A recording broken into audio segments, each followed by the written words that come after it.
Students, आज का जो टॉपिक है वो पढ़ेंगे हम ionisation energy.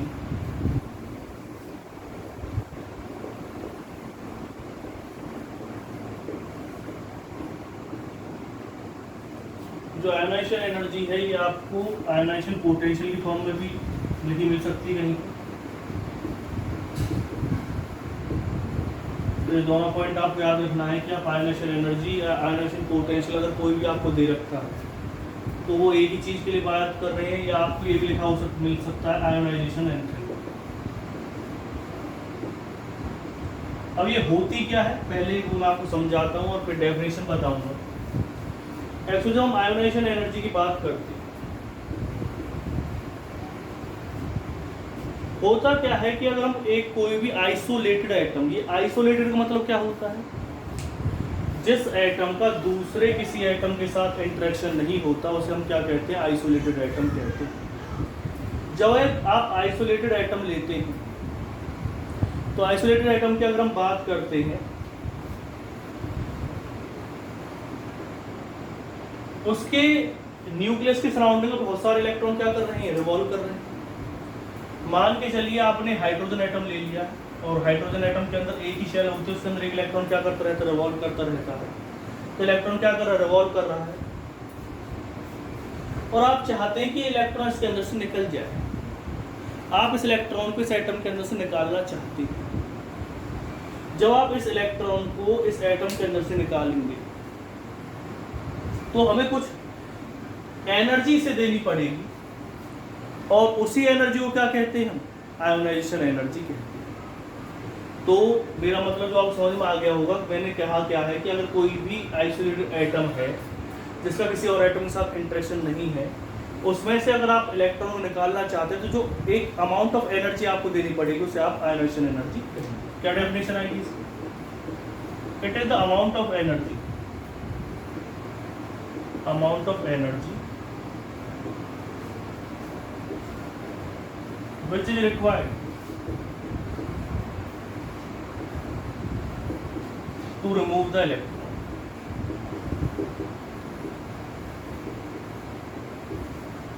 It is the amount of energy which is required to remove the electron. It is called as, it is the amount of energy which is required to remove the electron from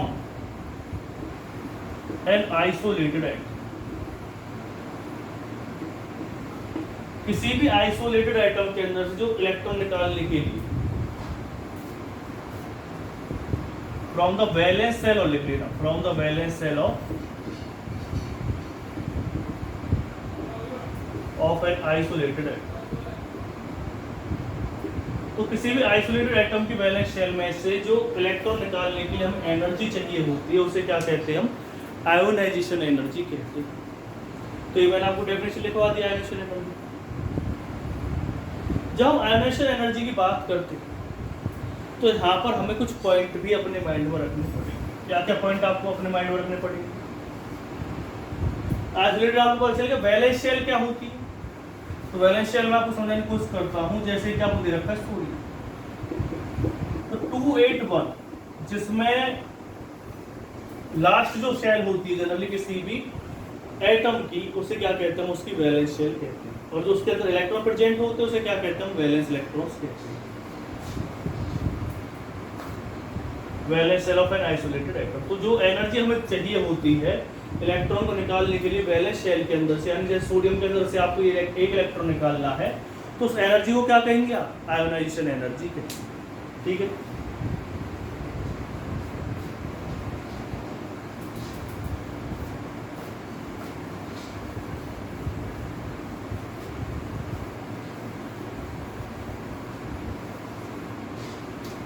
इसके बाद आती successive ionisation energy.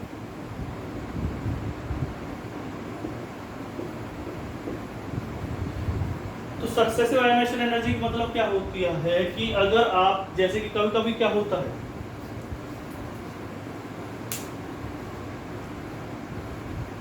कहीं तो आपने एक electron निकाला, जैसे कि सोडियम के अंदर से आपने क्या निकाला, एक इलेक्ट्रॉन निकाला, 281 इलेक्ट्रॉन कॉन्फ़िगरेशन होता है।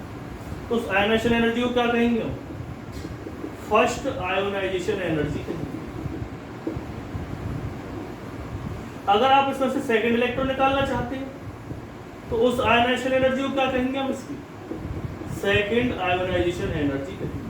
अगर आप किसी भी एटम के अंदर से एक इलेक्ट्रॉन निकाल रहे हैं तो उसे आप फर्स्ट आयोनाइजेशन एनर्जी कहेंगे। अगर आप उससे दूसरा इलेक्ट्रॉन निकाल रहे हैं तो उसे आप क्या कहेंगे, सेकंड आयोनाइजेशन एनर्जी कहेंगे। तो जो आयोनाइजेशन एनर्जी है, जब हम नंबर ऑफ इलेक्ट्रॉन्स निकालते हैं किसी भी एटम के अंदर से, अगर आप फर्स्ट इलेक्ट्रॉन निकाल रहे हैं तो उसे फर्स्ट आयोनाइजेशन एनर्जी कहेंगे। अगर आप सेकंड इलेक्ट्रॉन निकाल रहे हैं तो उसे सेकंड आयोनाइजेशन एनर्जी कहेंगे। थर्ड निकाल रहे हैं तो इन सभी जो आयोनाइजेशन एनर्जी है उन्हें क्या कहते हैं। जैसे अगर आप सिर्फ एक इलेक्ट्रॉन निकाल रहे हैं, वैलेंस शेल के मतलब कि इलेक्ट्रॉन निकाल रहे हैं, तो हमने एक टर्म यूज कर दिया आयोनाइजेशन एनर्जी। अब अगर आप फर्स्ट इलेक्ट्रॉन निकाल रहे हैं, सेकंड इलेक्ट्रॉन निकाल रहे हैं, थर्ड निकाल रहे हैं, तो उन सभी को क्या कहते हैं, सक्सेसिव आयोनाइजेशन एनर्जी कहते हैं। फर्स्ट निकाला, फिर सेकंड निकाला, फिर थर्ड निकाला, तो उसे क्या कहेंगे, आप सक्सेसिव आयोनाइजेशन एनर्जी कहेंगे। जनरली केस में क्या होता है कि जो सेकंड आयोनाइजेशन एनर्जी है वो फर्स्ट आयोनाइजेशन एनर्जी से ज्यादा रहेगी।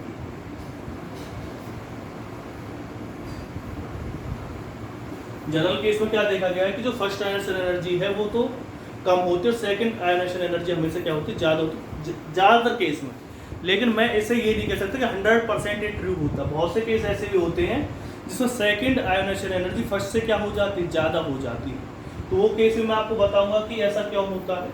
उसके बारे में हमें जानना पड़ेगा कि कौन कौन से फैक्टर्स ऐसे हैं जो आयोनाइजेशन एनर्जी के ऊपर इफेक्ट डालते हैं, भाई जिसकी वजह से आयोनाइजेशन एनर्जी कम होगी या जिसकी वजह से आयोनाइजेशन एनर्जी ज़्यादा होगी। तो उसे मैं बताने वाला हूँ आपको।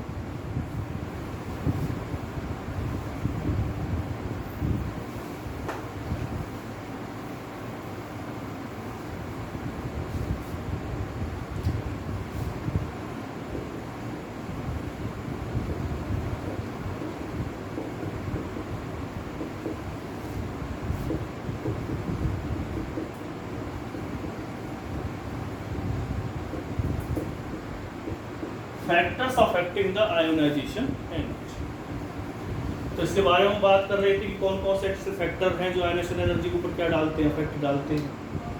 तो पहला हमारे सामने आएगा एटॉमिक रेडियस।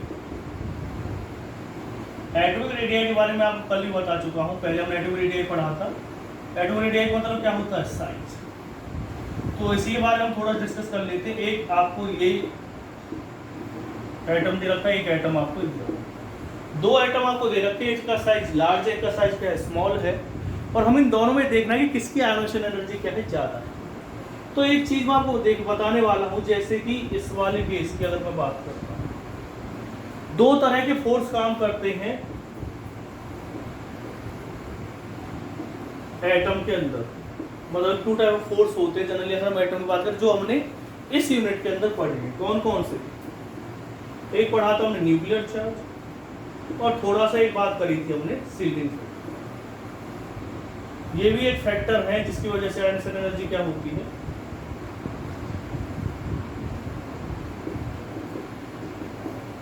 तो ये न्यूक्लियर चार्ज और क्या दे रखा आपको, सील्डिंग इफेक्ट दे रखा। इन दोनों केसों की भी हम बात करेंगे फैक्टर्स अफेक्टिंग में, ये नेक्स्ट भी पॉइंट आने वाले हैं। लेकिन एटॉमिक रेडियस को समझने के लिए हमें इन दोनों के बारे में भी समझना जरूरी है। पहले हम न्यूक्लियर चार्ज की बात करते हैं। तो एक चीज समझिए कि अगर यहाँ पर पॉजिटिव चार्ज दे रखा है, यहाँ पे क्या दिया हुआ आपको, इलेक्ट्रॉन दे रखा है।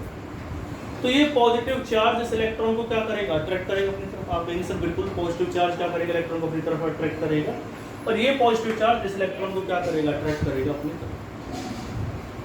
लेकिन कौन सा जो पॉजिटिव चार्ज है वो इलेक्ट्रॉन को स्ट्रांगली अट्रैक्ट करेगा, क्या ये जल्दी अट्रैक्ट करेगा या ये वाला इलेक्ट्रॉन जल्दी अट्रैक्ट करेगा। तो इन दोनों को अगर आप ध्यान से देखते हैं, इस वाले केस में जो इलेक्ट्रॉन है वो न्यूक्लियस के ज्यादा पास, तो ये वाला न्यूक्लियस इलेक्ट्रॉन को ज्यादा अट्रैक्ट करेगा क्योंकि पास वाली चीज है तो उसमें ज्यादा अट्रैक्टिव फोर्स रहेगा। लेकिन अगर मैं इस वाले की बात करता हूं तो इस वाले केस में जो इलेक्ट्रॉन है उसको न्यूक्लियस इतना जल्दी अट्रैक्ट नहीं करेगा। इसमें से इलेक्ट्रॉन निकालना ज्यादा आसान रहेगा, जहां पर अट्रैक्टिव फोर्स क्या रहेगा, कम रहेगा। तो इन दोनों केस को अगर हम देखते हैं तो इन दोनों वाले केस में से इस वाले केस में अट्रैक्टिव फोर्स ज्यादा होने की वजह से, न्यूक्लियर चार्ज ज्यादा होने की वजह से इसकी आयोनाइजेशन एनर्जी क्या रहेगी, ज्यादा रहेगी, और इसकी आयोनाइजेशन एनर्जी क्या होगी, कम। यानी जो एटॉमिक रेडियाई है वो आयोनाइजेशन एनर्जी का इनवर्सली प्रोपोर्शनल होगी। यानी जिसका साइज बड़ा रहेगा उसकी आयोनाइजेशन एनर्जी क्या रहेगी, कम रहेगी, और जिसका साइज क्या रहेगा, छोटा रहेगा, उसकी आयोनाइजेशन एनर्जी ज्यादा रहेगी। नेक्स्ट पॉइंट पर आते हैं।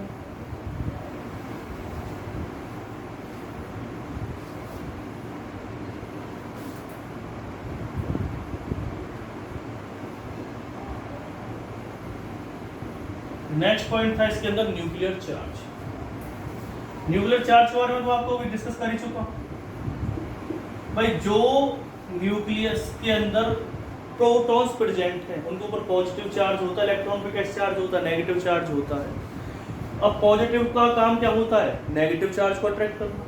तो आप एक चीज जानते हैं कि पॉजिटिव चार्ज नेगेटिव चार्ज को क्या करेगा, अपनी तरफ अट्रैक्ट करेगा। जब ये अपनी तरफ अट्रैक्ट करेगा, जितना स्ट्रांगली अपने पास अट्रैक्ट कर पाता है उतनी ही आयनेशन एनर्जी क्या हो जाएगी, उसकी ज्यादा हो जाएगी। ठीक है ना। इसकी जो आयनेशन एनर्जी है, पॉजिटिव चार्ज उस पर क्या दे रखा है, इलेक्ट्रॉन दे रखा है। तो न्यूक्लियर चार्ज क्या करेगा, जो पॉजिटिव चार्ज है उस इलेक्ट्रॉन को क्या करेगा, अपनी तरफ अट्रैक्ट करेगा। जितना स्ट्रांगली अपनी तरफ अट्रैक्ट करेगा उतनी ही आयनेशन एनर्जी क्या रहेगी, उसकी ज्यादा रहेगी। तो न्यूक्लियर चार्ज बढ़ेगा तो आयनेशन एनर्जी क्या रहेगी, ज्यादा रहेगी। और आप जानते हैं न्यूक्लियर चार्ज यही तो होता है जो अट्रैक्टिव फोर्स होता है न्यूक्लियस और इलेक्ट्रॉन के बीच में। तो जितना स्ट्रांगली अपने पास रहने की कोशिश करेगा इसके पास, उतनी हमें एनर्जी ज्यादा देनी पड़ेगी इस इलेक्ट्रॉन को निकालने के लिए। तो जो न्यूक्लियर चार्ज है वो आयनेशन एनर्जी के डायरेक्टली प्रोपोर्शनल होता है। जितना न्यूक्लियर चार्ज ज्यादा रहेगा उतनी ही आयनेशन एनर्जी क्या रहेगी, उसके केस में ज्यादा रहेगी। तो ये पॉइंट भी आपको याद होना चाहिए।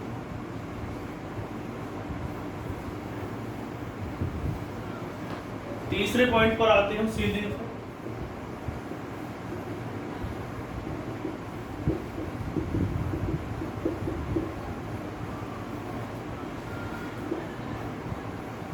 शील्डिंग इफेक्ट की अगर हम बात करते हैं तो फिर हम नेक्स्ट पॉइंट पर आते हैं।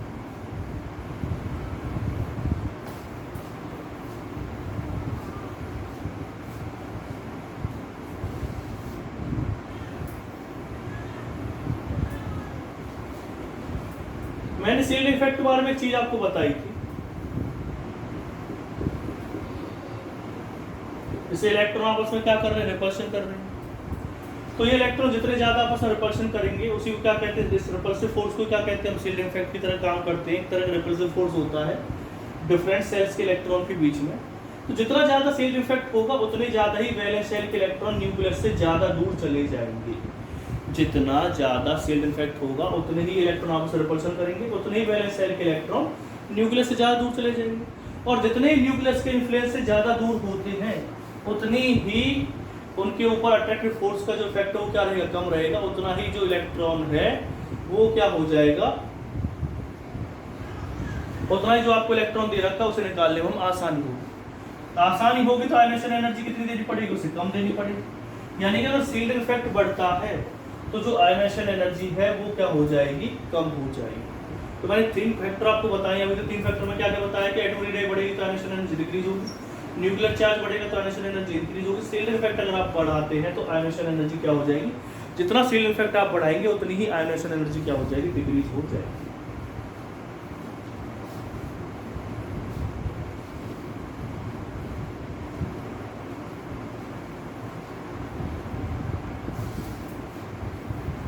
अब आते हैं इसके नेक्स्ट पॉइंट पर।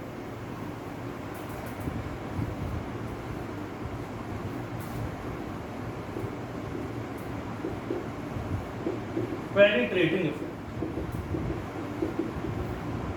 तो इसके लिए मैं एक पॉइंट आपको बताने वाला हूं पेनिट्रेटिंग इफेक्ट के लिए। सबसे पहले जब मैंने आपको बताया था कि किस तरह से आप इलेक्ट्रॉनिक कॉन्फ़िगरेशन लिखेंगे, उसके बारे में मैंने आपको कुछ बताया। मैंने एक ऐसी सीरीज बनवाई थी, आपको याद है।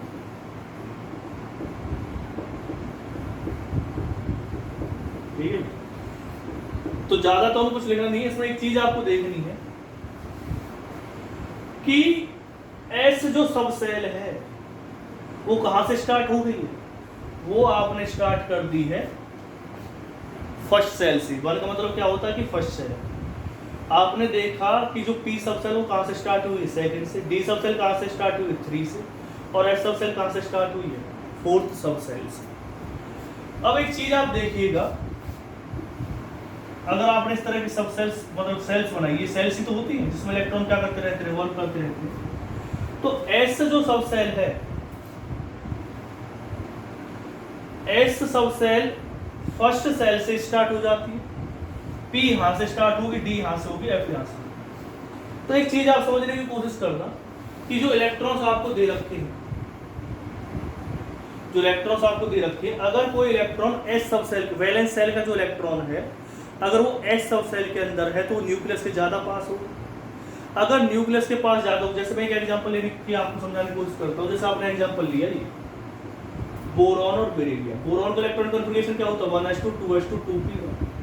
बेरिलियम का क्या होता है 1s2 2s2। ठीक है जी। वैसे तो अगर हम देखें दोनों के केस में कि बेरिलियम और बोरॉन में से किसकी आयोनाइजेशन एनर्जी ज्यादा हुई, तो आप देखेंगे जो बेरिलियम है उसकी आयोनाइजेशन एनर्जी बोरॉन से क्या होनी चाहिए, ज्यादा होनी चाहिए। किस वजह से? पेनिट्रेटिंग इफेक्ट की वजह से। क्योंकि जो बेरिलियम का वैलेंस इलेक्ट्रॉन वो कौन से सब सेल के अंदर आ रहा है, एस सब सेल के अंदर, और बोरॉन का जो वैलेंस सेल है वो किसके अंदर आ रहा है, पी सब सेल के अंदर आया हुआ। लेकिन जो पी सब सेल है वो तो न्यूक्लियस से कहाँ होती, ज्यादा दूर होती है, तो उसमें से जो इलेक्ट्रॉन्स निकालना है वो क्या हो जाएगा, आसान हो कंपेयर टू किसके, एस सब सेल। तो होनी तो जो आयनाइजेशन एनर्जी किसकी ज्यादा हो जाएगी, बेरिलियम की आयनाइजेशन एनर्जी बोरॉन से ज्यादा होगी, और रीजन क्या रहेगा, पेनिट्रेटिंग इफेक्ट। तो अगर आपसे कहा जाए पेनिट्रेटिंग फिर किस रहेगा, पी फिर डी और फिर एफ। पेनिट्रेटिंग इफेक्ट का मतलब क्या होता है, ये एक तरह से क्या होता है, अफेक्ट, या आप कह सकते हो effect of nucleus on the electrons of any subshell. तो आप देख रहे हैं कि एस सब सेल के अंदर जो इफेक्ट है न्यूक्लियस को सबसे ज़्यादा होगा, उसकी इन्फ्लुएंस वो सबसे ज़्यादा रहेंगे, पी में थोड़े कम रहेंगे, डी में और रहेंगे, और एफ सब सेल के अंदर जो इलेक्ट्रॉन्स प्रेजेंट है वो न्यूक्लियस के इन्फ्लुएंस से सबसे कम होते हैं।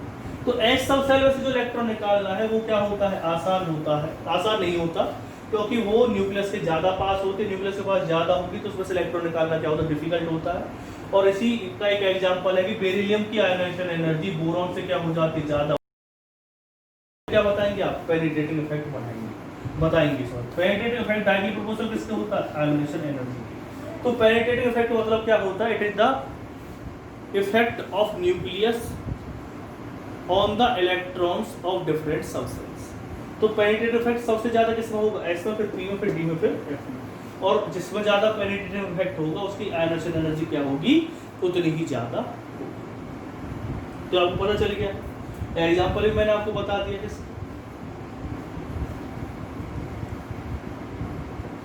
अब आते हैं इसका लास्ट फैक्टर की तरफ। हम ये आपने लिख लिया हूं,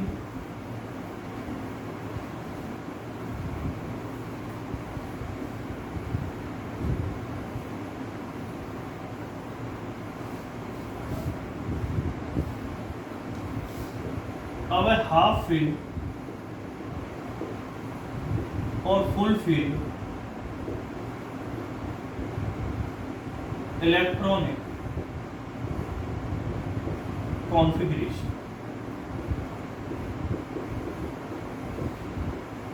तो आज हम बात करने वाले किसके बारे में, हाफ फील्ड और फुल फील्ड इलेक्ट्रॉनिक कॉन्फ़िगरेशन के बारे में बात करने वाले हैं। तो हाफ फील्ड और फुल फील्ड का मतलब क्या होता है, ये पहले मैं आपको समझाने की कोशिश करता हूँ। देखिए एग्जांपल लिया आपने nitrogen 1s2 2s2 2p3, atom number कितना होता है इसका, ठीक है। ऑक्सीजन का भी ले लेते हैं साथ ही इन दोनों के एग्जांपल 1s2 2s2 2p। दोनों एग्जांपल्स को अगर हम ध्यान से देखते हैं कि जो नाइट्रोजन है, नाइट्रोजन के अगर हम देखें तो पी सब सेल के अंदर मैक्सिमम कितने इलेक्ट्रॉन्स आते हैं, मैं आपको ऑलरेडी करवा चुका हूं, आपने बताया था 6।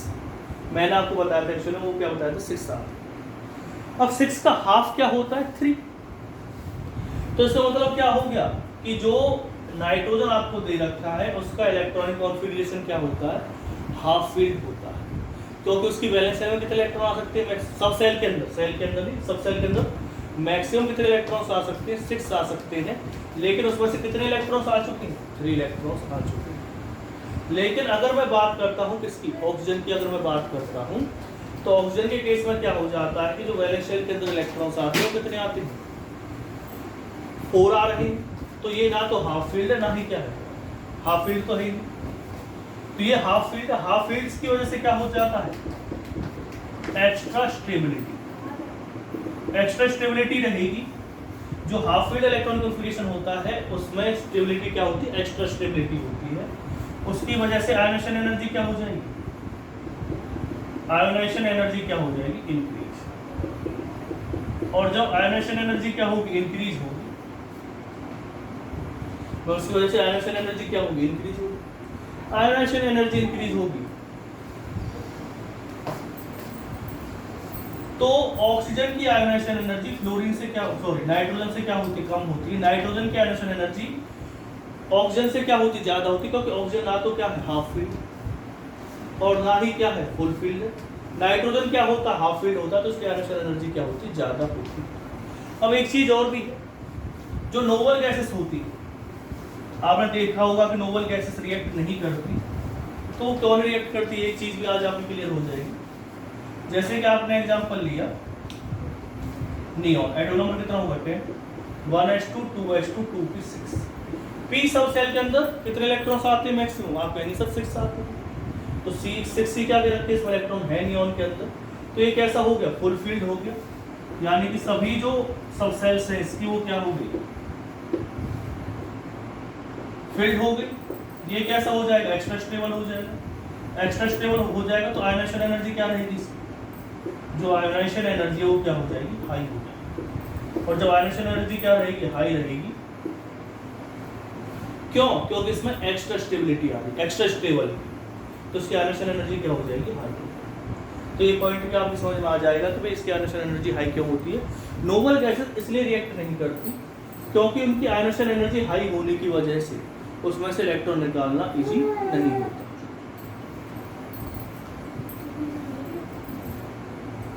तो इस वजह से जो नोबल गैसेस वो क्या नहीं कर पाते, रिएक्ट नहीं कर पाते। तो स्टूडेंट्स मैंने आपको बता दिए हैं कौन कौन से फैक्टर्स हैं जिसकी वजह से आयोनाइजेशन एनर्जी कम या ज़्यादा होती है। पहला क्या बताया था, एटॉमिक रेडियस यानी साइज, दूसरा बताया था न्यूक्लियर चार्ज, तीसरा क्या बताया था मैंने आपको, शील्डिंग इफेक्ट बताया था, फोर्थ वन क्या बताया था मैंने आपको, पेनिट्रेटिंग इफेक्ट, और फिफ्थ वन क्या बताया, हाफ फील्ड और फुल फील्ड इलेक्ट्रॉनिक कॉन्फिगरेशन। यानी कि जिसका हाफ फील्ड और फुल फील्ड इलेक्ट्रॉनिक कॉन्फिगरेशन रहेगा उसमें एक्स्ट्रा स्टेबिलिटी रहेगी और उसकी आयोनाइजेशन एनर्जी क्या रहेगी, हाई रहेगी। अब नेक्स्ट जो वीडियो आएगा उसमें हम डिस्कस करेंगे किसके बारे में, कि वेरिएशन क्या रहता है आयोनाइजेशन एनर्जी का विद इन द पीरियड और विद इन द ग्रुप। तो इस वीडियो को वॉच करें और बाकी स्टूडेंट्स को भी बताएं